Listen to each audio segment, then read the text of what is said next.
Aries, tignan natin kung ano yung mensahe para sa'yo ngayong March 2026. Keep in mind po na ito ay general reading lamang kaya hindi lahat makaka-relate. Pakilawakan po ang isipan. At kung hindi po kayo makaresonate, try nyong panoorin yung inyong other signs, Moon, Rising, and Venus. Kung hindi pa po kayo nakasubscribe dito sa ating channel, please subscribe and hit the bell button para lagi kang updated every time na meron tayong uploads. Kung nais mo namang mag-avail ng ating private readings, ng ating rituals, ng ating lucky charms, ayan, mag-mensahe ka lang directly sa ating Facebook page. Nandiyan yung link sa description box, nasa baba yan. Tapos, pwede rin naman sa WhatsApp. Tignan na natin ano yung mensahe para sa'yo, Aries. Overall energy para sa'yo ngayong March 2026. We have compassion. Ayan, we have love. Pwedeng mas magiging malambot yung puso mo ngayon. So, pwedeng may nitong mga nakakaraang mga buwan, may mga nakasakit sa'yo, directly, may mga tao dito, directly or indirectly, pero nandito kasi yung pagpapatawad din actually. Nandito din yung sacrifice. Oo, because you love those person, or those people pala. So, ayun, meron kang pagsasacrifice din na gagawin. Kasi nga, nandoon yung, sabi ko nga, mas malambot yung puso mo ngayon, ngayong March na ito. Meron ding pag-uusap po dito. Or pwedeng may someone dito na makikipag-usap sa'yo or gusto kang makausap. Hindi mo siya matatanggihan. Tignan natin, ano pa yung mensahe for you. Meron ka ding mga taong tutulungan dito. Could be random people.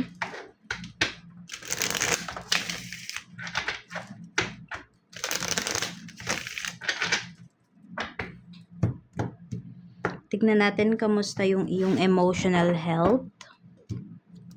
We have the Hierophant. Okay, so more on, yung iba po kasi sa inyo, sumusunod kayo dito sa tradition, sumusunod kayo sa mga elders po ninyo. So, may more on suppression kasi yung nakikita ko dito. So, may mga bagay dito na nafe-feel po ninyo na hindi ninyo, or mafe-feel ninyo na hindi ninyo ma-express. Kasi iniisip mo nga yung mga elders, iniisip mo yung sabihin natin, yung sasabihin ng family mo, iniisip mo yung sasabihin ng ibang tao. So, may emotional suppression na magaganap dito. Na ito yung mararamdaman mo.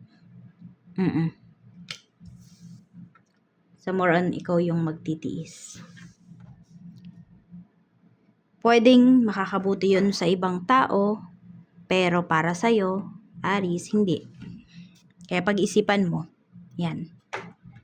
Kung siguro paano mo ba siya sasabihin. 'Di ba kasi napakahalaga ng tono kapag nagsasalita tayo. Yun, paano mo ba ipaparating yung mga saloobin mo, yung mga nararamdaman mo dito. Para hindi naman siya, para sabihin natin, hindi ka naman lumabas na masama at walang modo towards sa mga tao na to.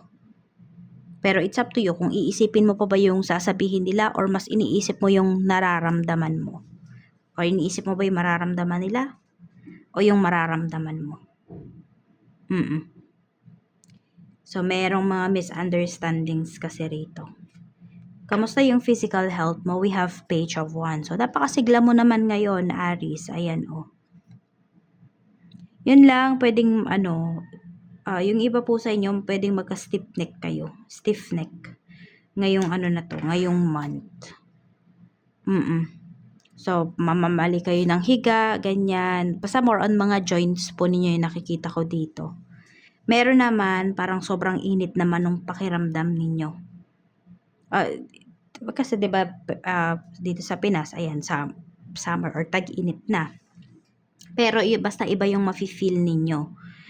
Oo. Para kayong napapasok. Ganon.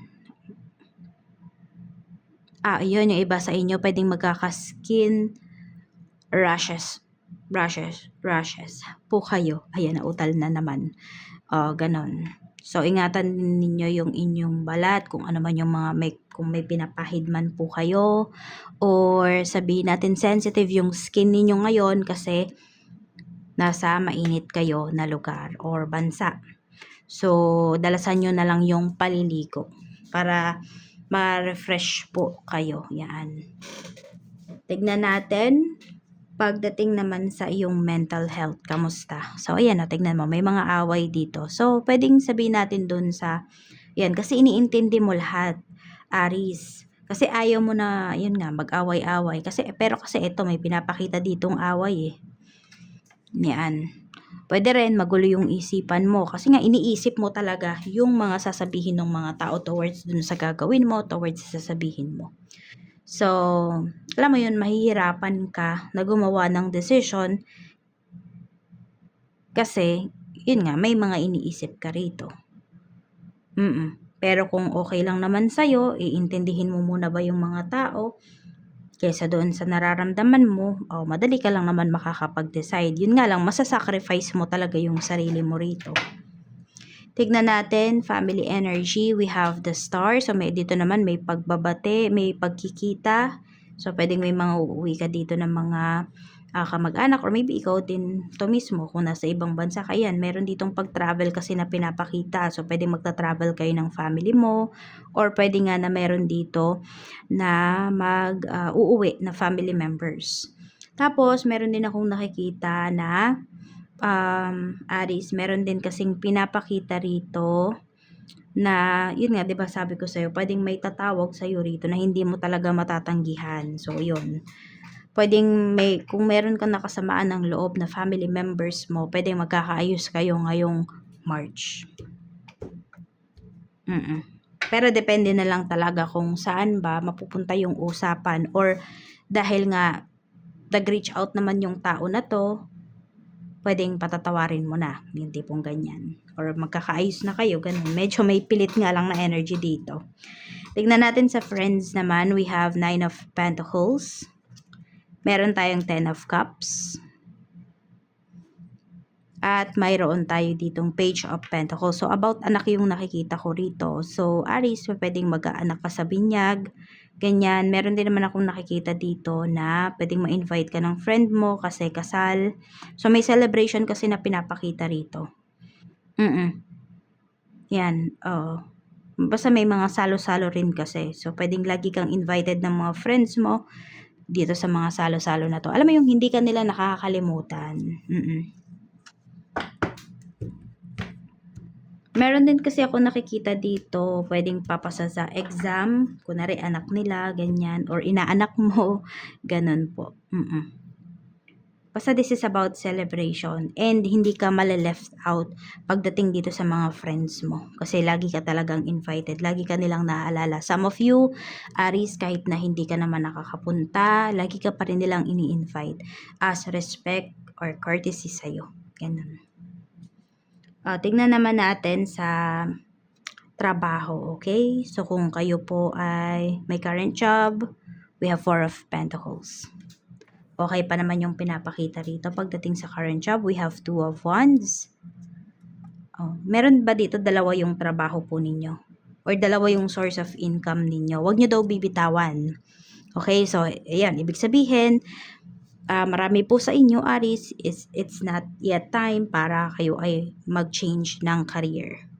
Pwedeng naiisip nyo siya, pero yun, pwede naman dagdagan nyo lang daw yung inyong pinagkakakitaan, pero wag po kayong magre-resign. Okay.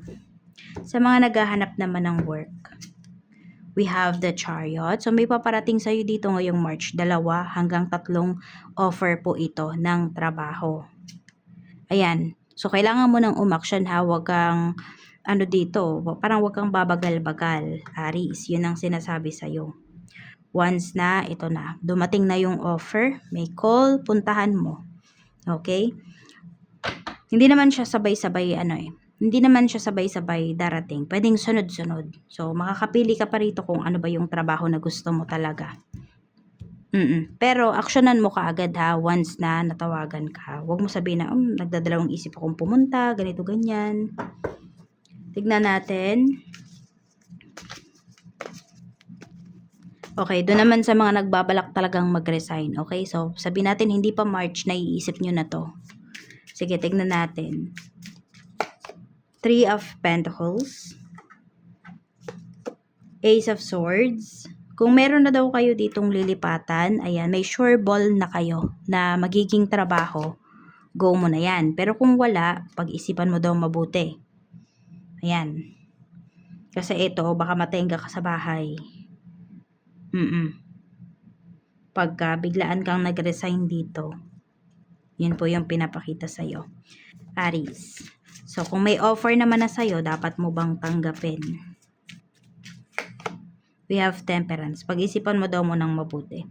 So, marami talaga sa inyo dito. This is not yet the perfect time para mag-resign kayo. Yan yung pinapakita. Okay? Kung meron namang offer, kung kaya mo ngang hindi bitawan yung current job mo, edi accept mo. Pero kung mabibitawan mo yung isa sa mga trabaho mo, ayan, sabi natin, yung una mong trabaho, kung mabibitawan mo siya dahil dito sa pangalawa na ino-offer sa'yo, ayun, wag muna. Okay? Tignan natin, kamusta yung lagay ng iyong kaperahan. We have Two of Cups. So, may pagtutulungan kasi rito. So, pwedeng before, ikaw lang lagi, lahat, or ikaw, lahat yung gumagastos, Aries. Pero this time kasi pwedeng meron ka nang makakatuwang dito sa paggastos o sa mga expenses. We have Strength. Ayan. So, dapat mong iwasan dito, i-tolerate yung mga tao sa paligid mo. Alam mo yung kaya naman nilang kumita, kaya pa nilang magtrabaho. Pagtrabahuhin mo, wag mo silang babyhin. Yun yung sinasabi rito.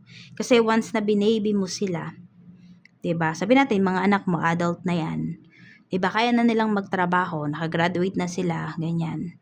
O kaya tambay sa bahay, ayaw mag-aral, so pagtrabahuhin mo. Kasi nga yun, no, depende kasi sa'yo once na tinolerate mo. Kaya kailangan mo daw dito maging strict. Okay? Yan yung sinasabi sa'yo. Kasi ikaw din yung mahihirapan yan eh. Lalo na kung nakasanayan na ng mga tao sa bahay na umaasa lang sa'yo, na dumedepende sa'yo. So, mahirapan na silang makaalis dun sa cycle. So, wag mo silang i-chain sa'yo. Oo. Tignan natin. So, 'di ba, if you really love them, turuan mo sila kung paano mangisda. Oo, yun. Ito yung sinasabi sa'yo pagdating sa lagay ng iyong kaperahan. Kasi maganda naman yung kaperahan mo eh. Mas gaganda pa siya kapag may nakatuwang ka rito. Okay? Or sabihin natin, sige, kahit wala ka nang katuwang eh. Pero, solo na. Parang kanya-kanya na kayo sa gastos. Kung kaya naman yon, ganun yung gawin. Diba? Para maging independent din sila, yung mga kasama mo sa bahay. Tignan natin. Pero depende po yan ha, kasi iba-iba naman kayo ng circumstances. So, kung ano yung nagwo-work para sa inyo, edi yun na lang. Pero kung kaya namang i-improve po. Sa ano naman, relasyon, okay? Sa mga single, tignan natin, energy po ng mga single. 7 of Wands, okay. Parang meron dito, nandidiri kayo. Pagdating sa usapang love, o tumatanggi ka agad kayo. Kunwari may nirereto sa inyo, naku, hindi pa ako ready sa relationship, ganyan. O kaya naman, pwedeng tinatanggap ninyo. Sabi natin, nakipag-date kayo. Pero after that, ayaw nyo na, hindi na kayo nakikipag-usap. Parang, meron dito, allergy kayo. Or allergic kayo sa usapang love. So, marami ba dito masyado kayong nasaktan? Or yung iba sa inyo, wala pa kayong experience pagdating sa love life or sa pakikipagrelasyon, pero kasi nakikita nyo yung mga nasa paligid po ninyo, pwedeng mga naging toxic yung kanilang relasyon, so parang, alam mo yung hindi mo pa man nararanasan, pero parang nadala ka na ganun, based dun sa experiences ng mga nakapaligid sa'yo. Pero tignan natin, ngayong March, meron bang paparating? We have King of Pentacles. Ayan, so, wala eh, kayo mismo yung tatanggi. Parang sinasabi mo kasi rito sa sarili mo na happy naman ako sa sarili ko ngayon. So, I don't need love. Ayun, yung iba sa inyo. So, pwedeng ang focus nyo pa rin ngayon is yung sarili po ninyo. And yung ikakasaya nyo talaga. more on kaperahan, yung iba po sa inyo, yan yung pinagfo-focusan ninyo. So, okay lang, sabi natin, if you're not ready, wag mo talagang pilitin. Okay? Kasi pwedeng di mo pa namimit yung taong para sa'yo. Kaya ganyan din na lang yung pagtanggi mo. Tignan naman natin sa mga in a relationship. We have 5 of Cups. Meron tayo ditong 3 of Wands. May pagsisisi. Okay, tignan natin. May nagsisisi kasi dito na umalis eh. Hindi ko alam kung nagpunta ba ng ibang bansa or sabihin natin dati magkalapit lang yung, sabihin natin, malapit lang yung bahay mo from your person, pero ngayon mas lumayo siya. 2 of Swords. May pagdadalawang isip na kasi dito. Because of distance. So, nasa nasa long distance relationship ba yung karamihan sa inyo rito? Mga in a relationship to. Sabi natin, sige, kahit hindi yan milya-milya yung layo. Pwede po na nagbabiyahe pa. Sabi natin, si person mo nagbabiyahe pa or ikaw nagbabiyahe ka pa para magkita kayo. So, parang meron dito kasi. Pwedeng nagdadalawang isip na sa relationship. Meron naman po dito. Hindi ko alam kung niyayaya na kayo na magsama. Oo. Parang nanghihinayang naman siya dun sa mga mga times na hindi kayo magkasama. Ganyan. Ayan oo nga, meron dito. Hindi, actually yung iba sa inyo, hindi to paghihiwalay kung hindi. Nanghihinayang yung person mo pag hindi kayo magkasama. So, ayun nga, pwedeng mauwi na to sa serious relationship po talaga. I mean, pagsasama, ayan. Kaya lang kasi may pagdadalawang isip pa. So, tinitingnan kung financially ready na ba kayo. So, tignan natin mauuwi na ba sa kasalan tong relasyon ninyo. Hindi pa siya ngayong March ha, kasi di ba may mga kailangan pang ayusin kapag magpapakasal. Pero tignan natin kung doon na ba yun patungo. We have 8 of Swords. Yes po, ayan. Pero kasi may takot na nararamdaman dito yung person mo. Yun yung nakikita ko dito. So, may umaaligid ba sa relationship ninyo? I mean, sa'yo. Or sa person mo. Oo. Meron dito nangangamba. Basta halo-halo yung energy dito eh. Oo. So, pag-isipan nyo din baka naman mamaya itong usapang pagpapakasal, nadadala lang kayo kasi natathreaten ka towards dun sa mga lumalapit sa person mo. So, pag-isipan nyo rin po yung maigi ha. Sa mga married naman, we have 10 of Pentacles. Meron tayo ditong 6 of Cups. And meron tayo ditong the Tower. Okay. So, meron po dito, ayan, actually may reconciliation na pinapakita rito. So, nagkaroon ng third party, may naghiwalay po rito. Possible magkabalikan ngayong March. Mataas yung chance. Oo. And, 'di ba, sabi ko nga pwedeng mas malambot yung puso ninyo ngayon. Meron kayo talagang paiiralin dito. O, yung pagmamahal, yun yung paiiralin ninyo. So, yes, may magkakabalikan. Kasi meron dito soulmate po kayo ng person mo, ng asawa mo. So, may unfinished business pa talaga kayo. So, tignan natin kung babalik man siya. Yan. Worth it pa ba talaga? We have Page of Swords. We have 9 of Wands. We have King of Swords. Okay, kung may babalik man dito, ayan, magkakaayos man po kayo ng asawa mo, seryoso na siya. At ipaglalaban niya na talaga yung relationship ninyo, yung marriage ninyo, yung family po ninyo. Ayan. So, kung sabi natin may bagay na gusto mong malaman mula sa kanya, mas more on ready na siyang magsalita ngayon. And directly niya yon sasagutin. Ayan lang po yung mensahe para sa'yo. Maraming salamat, Aries. Mag-iingat ka and more blessings to come. So, ayan, meron talaga dito this month. Ayan, could be ma-engage talaga kayo. So, more on serious relationship talaga itong ka-deal ninyo, okay? Seryoso po talaga yan sa'yo. Kung may magbabalik man, seryoso din siya doon sa pagbabago, seryoso siya doon sa pagbabalik niya. Yan lang, maraming salamat.